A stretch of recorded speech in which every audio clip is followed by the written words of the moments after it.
Hello. I wonder what that is. I know what it is. It's a trash man. In Japan, we have trash people having a little chime like that when they're picking up trash. It's trash day. Anyways, hello there. Welcome to my light box.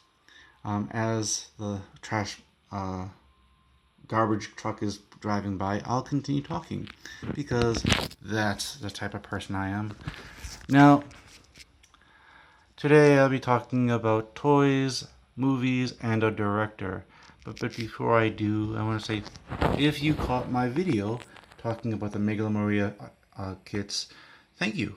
I haven't really made too many videos this year, and it's nice to see that when I do, people do check them out. Now, as you see, I bought two nurse outfits for them, and they're kind of decked out in that, and I'm going to keep it like that for the time being. Now, today I want to talk about London after midnight. Yes, London after midnight. If you don't know what London after midnight is, you're going to learn about it. Now, I'm going to pause for a quick second. Ba, ba, ba, ba, ba. It gets louder and louder and louder. Right. Okay, London after midnight. This is the Lon Chaney. I'll probably repeat everything when the truck moves away, but Lon Chaney after midnight action figure created by Neca, because of course it's a horror icon that not many people will. Oh, the truck is leaving. The truck is leaving. Should I repeat everything? I will, because it's so important. Okay, so today I want to talk about the Neca Lon Chaney London after midnight figure. Now, I applaud Neca wholeheartedly for trying to get this movie in the public eye again. There was a lot of silent films that I didn't even know about until I saw a figure for them, such as The Cabinet of Dr. Kadagadi, Nosferatu. Years ago, there was little action figures for them, and it got me interested in those movies. Then I learned more about them in film classes and internet and so on and so forth. But it's always nice that you get a subtle nod and say, hey, this is Lon Chaney. You don't know who Lon Chaney is? You don't know? Well, he's famous. You have seen him in The Phantom of the Opera. I'm sure you have. Yes, Lon Chaney was in The Phantom of the Opera among countless other films. He was known as a makeup god. Okay, I'm not exaggerating. He was known for his nickname was Man of a Thousand Faces. Okay, for a reason.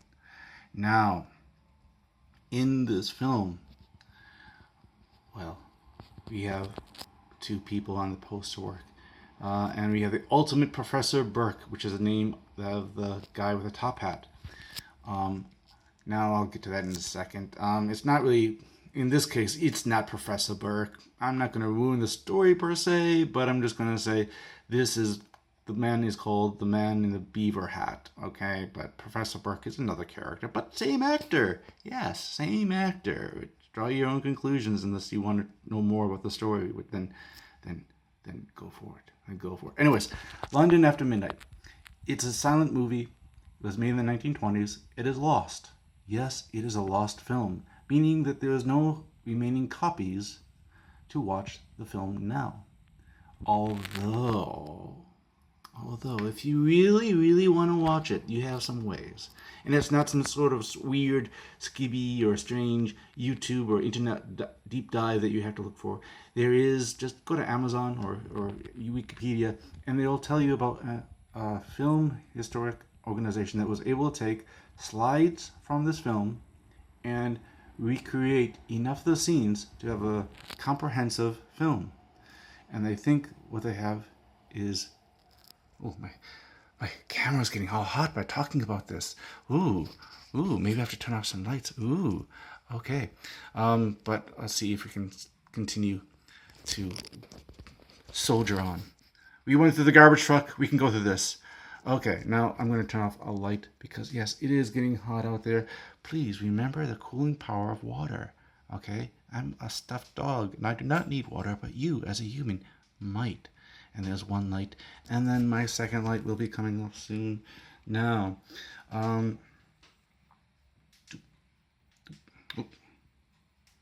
okay, now this is more of a mood setting. Where was I? All right, so the film London After Midnight is a lost film, yes, but they were able to recreate the film using stills. So it's out there. You can buy it on YouTube, Amazon, or other DVD places. I don't know if it's streaming. The film is now technically in the public domain. Excuse me. The film is now in the public domain as of this year. But it's a lost film. So will a copy of the pictures be considered in the public domain? I don't think so. But we know enough about the movie and know enough about the story that we have a basic conception who this guy is.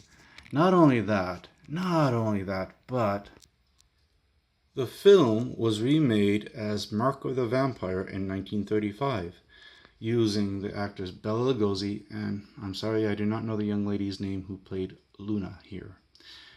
Both films are directed by this man, Todd Browning. If you don't know who he is, I guarantee that you actually do. He directed the first Dracula film, along with other films. Another notable film he directed was the film Freaks. Okay? And if you don't know this film, it's also in the public domain, but it's also inspired a lot of cinema, TV, music, etc. It's that important. Now, going back to London After Midnight, as you see in this film, in this picture, as well as this picture, the monster, the man who's a creepy guy, is accompanied by a creepy looking woman. We know enough of the story. I'll let you know about what the story is. It's basically, in short, a house. A house that had a murder happen in it X amount of years ago. And then two vampires move in. And things look creepy and get spooky. And then, well, you'll have to find out yourself, I guess. I'm not going to ruin the complete story. I mean, I just told you that this is not the exact, that the same actor is portraying two characters, so there's something to that. Anyways, yes. So, what I would like is Neca, if they can stop making Jason films or Jason toys or Freddy Krueger toys or any other recent horror film toys, monster toys, and just settle down and make her. Or repurpose the Bela Lugosi mold and we make her and have a Mark of the Vampire kit. Because this is really good film. Actually, I prefer the Mark of the Vampire film because it has a different actor, Drew Barrymore's grandfather in it, and he's fantastic. Anyways, I'm digressing. Okay, so it'd be great if Neca is able to create a female character to stand next to him. Or this set. Now, along with it, now we haven't talked about the toy. We've talked around the toy, but we haven't looked at the toy. Now I'm going to pause one more time. Welcome back. Okay, now let's talk about the toy very briefly. Again, this is not going to be a toy review at all, just a few comments. Now, this is a black and white film, and I love how Neca colored in the eyes, bulging red eyes, and a creepy red mouth. The only complaint I have about this toy, is the hair. The hair is not very bushy looking. Yeah, it's acceptable. But with that said, this guy looks like a fantastic ghoul, like a cemetery gatekeeper or something to get my finger in the way of the camera. But this is a very, very cool figure for my collection. I don't know if it'll be something for your collection, but if I can just have a creepy girl next to her, next to him. Of course, I can probably make my own one, but it'd be nice to have an official one from Neca. Now, before I end on this video, I want to quickly mention, since we're talking about Todd Browning, I want to talk about one of my favorite Todd Browning films, other than Marco the Vampire or Freaks, and that's this film, The Show. It's a really good, solid film. I really enjoyed it, and it's from Todd Browning. And if you want to watch something interesting and sad and creepy and heartwarming all at once, it's The Show. That's it. All right, everyone. I have said a lot, and let the man in the beaver skin hat stare you down as I close the video. Yeah.